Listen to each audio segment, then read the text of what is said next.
Hello, and welcome to the User Research Strategist podcast. I'm your host, Nikki Anderson, and I am joined here today by Jorge Arango. Hi, Jorge. Hey, Nikki, it's great to see you again.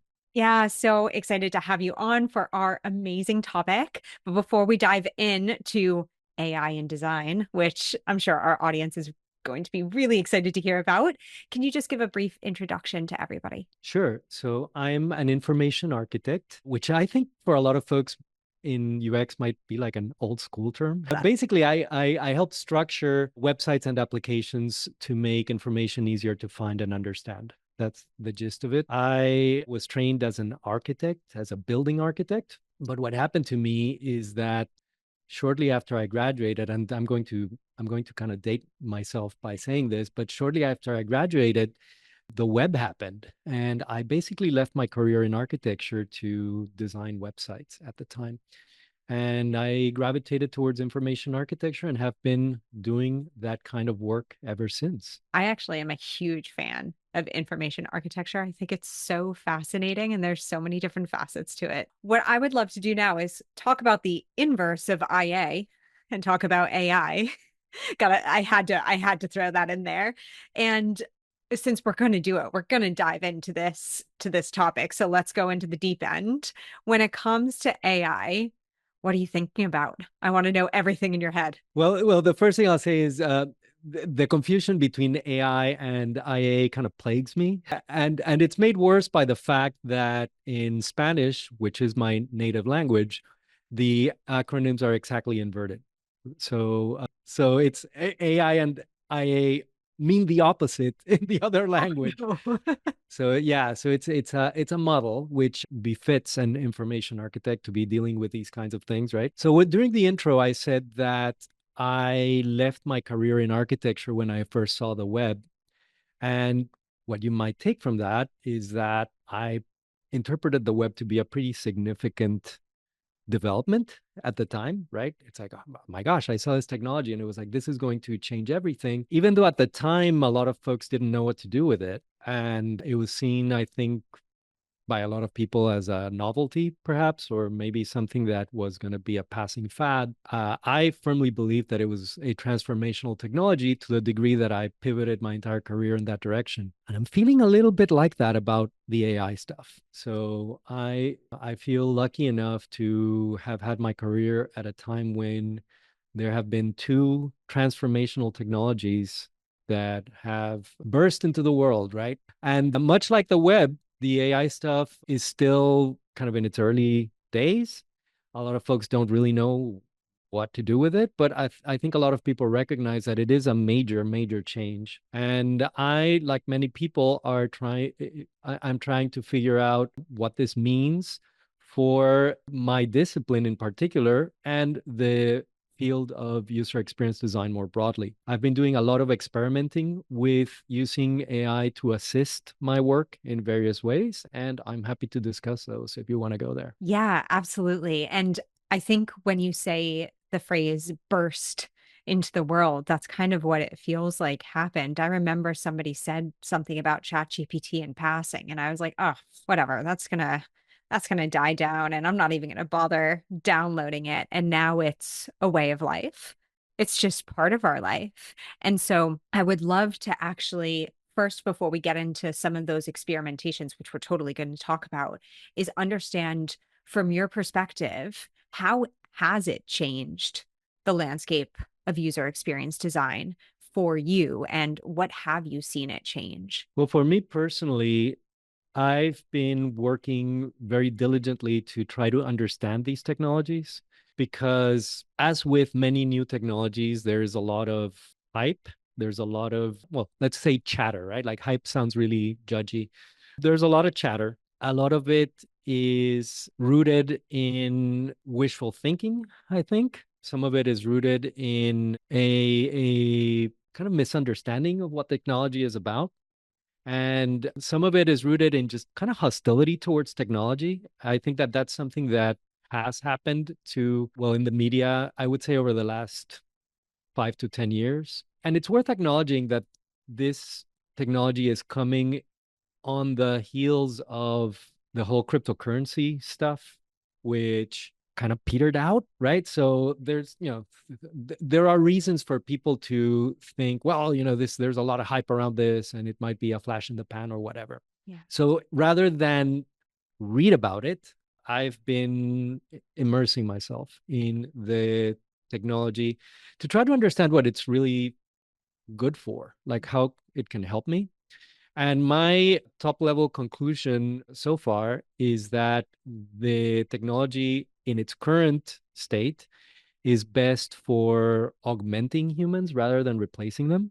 And that includes me, right? So I've been working to create what you can think of as a small army of little interns or tools that can help me do various tasks that I would have otherwise done manually. And it is very effective in that. And the trick is not falling prey to these highfalutin expectations about this thing being all intelligent or whatever. It isn't. It's just basically a way to do things with text in and transform text in powerful new ways. And I have found ways to help me do my job more effectively, get me up to speed quicker, get certain tasks done faster without me having to go through the chores, the tedious stuff. Yeah, absolutely. And I love what you said. It's not this high intelligent being, right?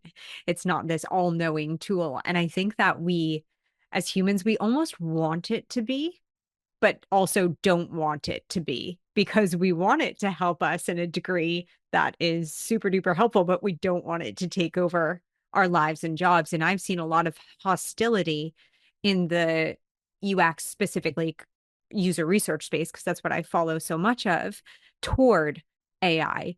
And I'm wondering, do you have any thoughts on that kind of hostility towards the tools? Yeah, definitely. I saw it as well. Particularly earlier this year, I was at the Information Architecture Conference and I was taken aback by the degree of, I don't know if I would use the word hostility, but I would definitely say kind of negative attitude that a lot of my colleagues had toward the technology. And I think that it is perhaps for good reason, in that the way that the technology has been marketed sounds really threatening, particularly to people who work with language, which information architects do, right? You talked about ChatGPT as kind of like the moment when the technology burst into mainstream consciousness, right? And I think that that's important to acknowledge. Transformers, the large language models, the kind of technology that powers ChatGPT is a particular type of AI, and that phrase, artificial intelligence, is problematic in many ways. But this technology has been around for a while, and it wasn't until ChatGPT that it became really mainstream. And I think that's not a coincidence because the grafting, the user interface made a big difference, Yeah. right? Like the grafting of a chat-based user interface made it so that the tool became accessible to a lot more people and exposed the general text transformation nature of the thing in a way that previous user interfaces couldn't do, right?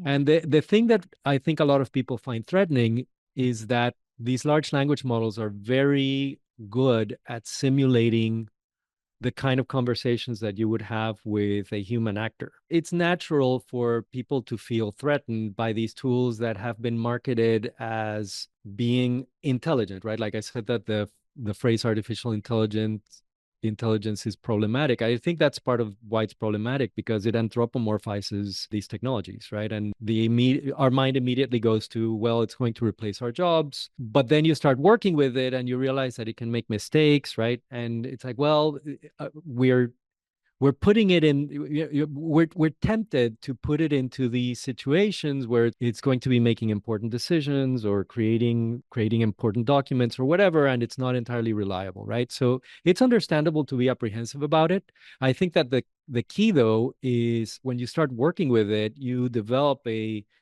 feel for the scenarios in which the technology can be useful, right? So that you don't put yourself in the situation where you're relying on it to make important decisions, for example. Absolutely. And I think that things always seem scarier before we use them and before we understand them. So taking the time to understand Chat GPT or any sort of AI limitation, I think is really important for us to understand, okay, those scenarios, exactly where what you said, this is where it helps. This is where it's a bit out of scope, and realizing that it can't 100% give us the best outputs that we might be able to give to our stakeholders as researchers or people who do research or people who engage with participants. So I think it's very important, as you say, to really understand those scenarios. And I'd love to hear about some of the experiments that you have run with AI and using that, as you said, to make your work a little bit faster or more effective and efficient. Yeah, well, the experiments have been on two ends of the process of the information architecture design process. One is the research phase, which obviously is going to be interesting to folks tuning into to this show, and I'll tell you a bit more about that. But the other end of the process is at the tail end of the process when you already have something like a taxonomy and have to apply it to a large set of content, right? So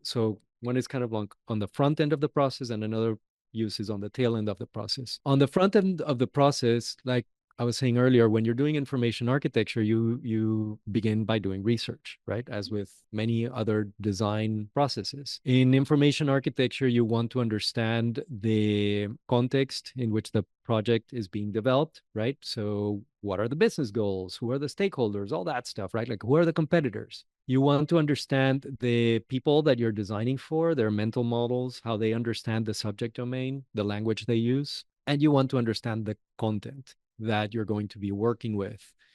All systems have some degree of content. All systems, if you're working on an application as opposed to something like a website, you might think, well, what's the content there?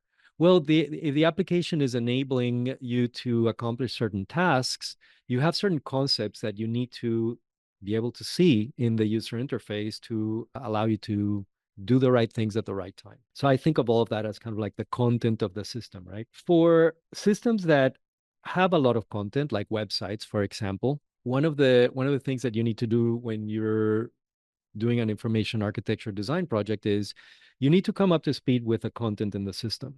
And if it's something like a redesign, there might already be a website that you're working with. And that is an area where I've used artificial intelligence, right? So in the past, working with a large website, redesigning the let's say like the navigation scheme, the taxonomies for a large website, I would have to sit with the thing and read through a bunch of the pages in the site, try to get a sense of what was there. And that is a process that can take a long time if it's a large system. I recently did a project where at the beginning of the project, rather than read or through as much of the existing website as I could, I built a little repository, a little local repository on my computer with the content of the website. And I used a technique called graph rag to use a language model to get a sense for what was published in the website. RAG stands for retrieval augmented generation. It's a technique for using language models with particular content repositories so that you cut down on things like hallucinations, right? So if you ask ChatGPT about, let's say that you're working on a client website and you go to ChatGPT and you say something like, tell me what is here, it's not going to know what you mean by here because ChatGPT is trained on all the content that is available in the open web.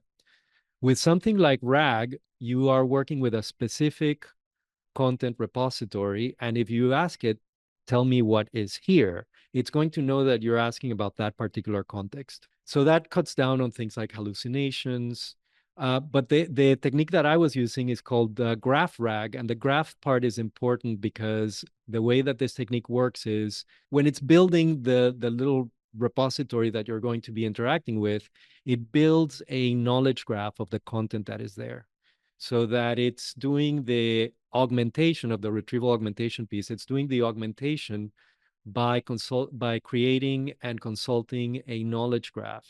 And what that allows you to do is it allows you to ask questions of the content at different levels of abstraction so that you can ask it about particular topics that you know are in there, or you can ask it about the whole corpus. And you can ask questions like, what kind of stuff is in here? Yeah. Which, as you might imagine, is really useful for someone like myself who is looking for patterns in the text. That is fascinating. I love that because there are just, I feel like there's so many ways to properly prompt or work with AI that we just maybe have never heard about. And that is such a great gem right there. Right. I mean, I think that most people, their experience of working with AI is interacting with something like ChatGPT or Claude, which again, the interface matters, right? Like the interface of those things is totally geared towards a chat, a conversation where you are handing over to the AI a line or a few lines of text.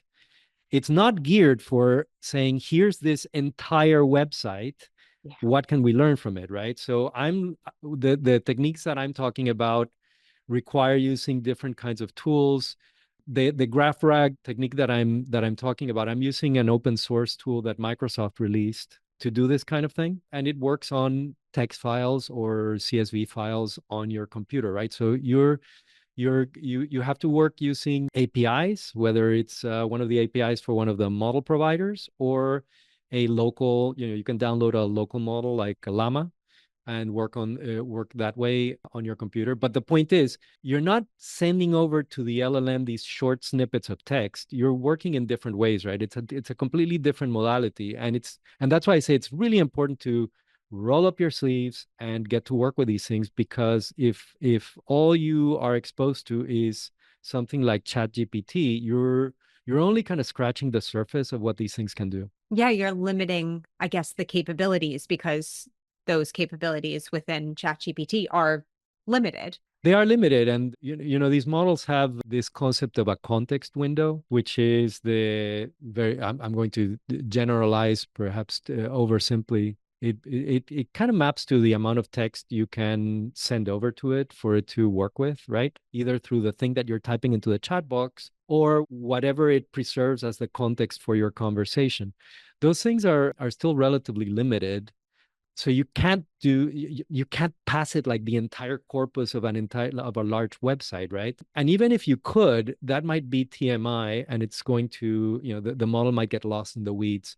So it's really important to explore what else is out there so that you can have these interactions to help you work with information at different levels of abstraction. Yeah, absolutely. And I guess in this world where, there are a lot of tools out there now, if I was somebody who was in UX looking to make my process a bit more efficient, effective, where would I get started to understand like which tools should I roll up my sleeves for versus which ones maybe might not be worth it? Yeah, that's a really hard question to answer because the nature of these tools is such that they can be used for so many different things. I often make this kind of snarky quip about English being the human API, right? So because the interface for these things is natural language, they can be put to so many different uses. I've put up a page on my website to try to answer that question specifically for people interested in information architecture.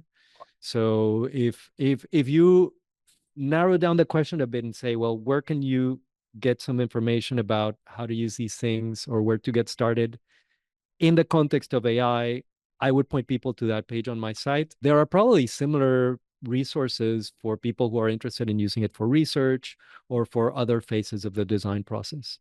Yeah, absolutely. And I'll put that link in the show notes so people can check that out because I know that the world of AI is quite overwhelming and a lot of people do start and stop at ChatGPT. Well, and again, it's because of the nature of the tool, right? If the interface is human language, like we use human language for everything, right? It can be used for all sorts of things. And some tools are going to be better at some things than others, right? So I don't, for example, in the IA work, I don't use, there's this notion of like multimodal models, like models that let you work with images and with audio.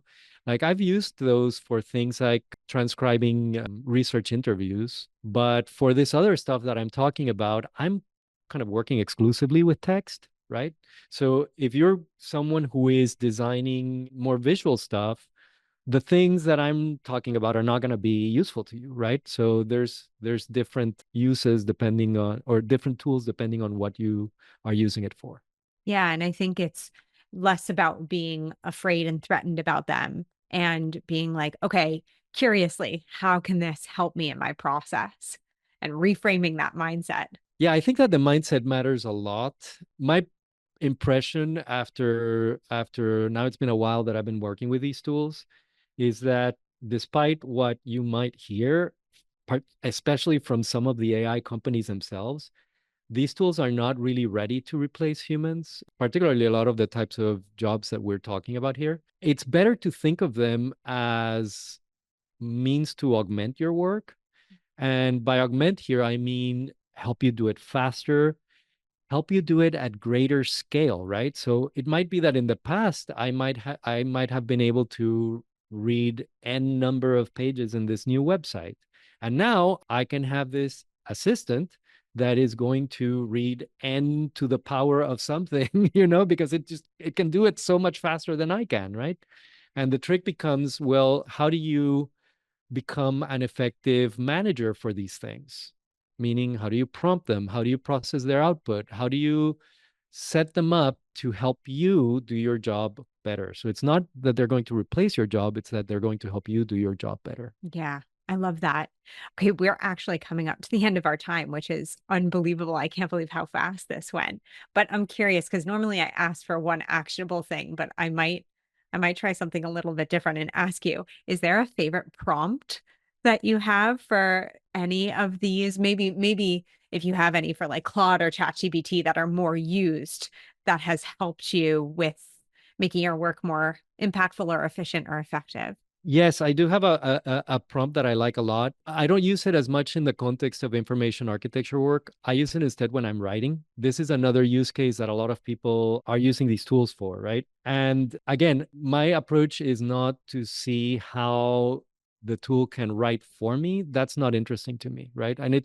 Frankly, the writing is it's okay, but it's kind of bland. I think at this point we can tell when something has been written by an AI. But if you think about it not so much as a way to write for you, rather you think about it as a kind of collaborator, maybe like an editor, right? Something like that. Then it becomes really useful. And one of my favorite prompts in that use case is if I'm working on something like a draft for a blog post, I'll pass the text over to ChatGPT or to Claude and I'll say, what am I missing?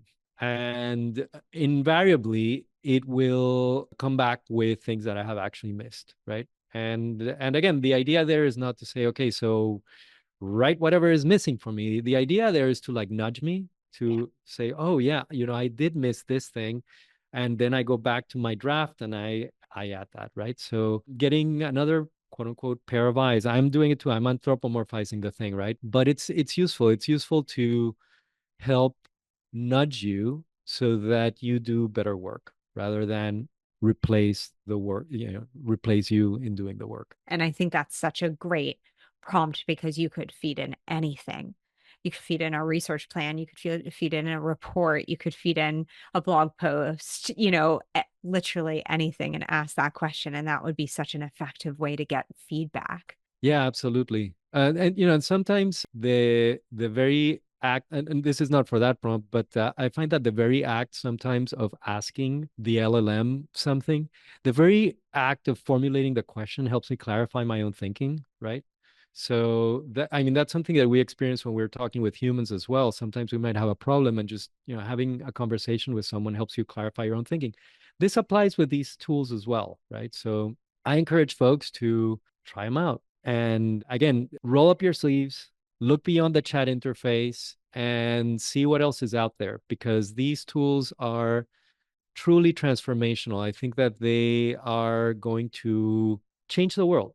I don't think that I'm being bombastic by saying that. I do feel the same way about them as I did about the web all those years ago. Well, Jorge, thank you so much. It was such a pleasure to have you on. And this was filled with so much amazing information. And I'm sure the audience is super, super ready to roll up their sleeves and really get into it. So I really appreciate your time. Thank you. Well, thank you, Nikki. It's always a treat catching up with you. Cool. Amazing. And thank you to everybody who's listening. And we'll talk to you soon.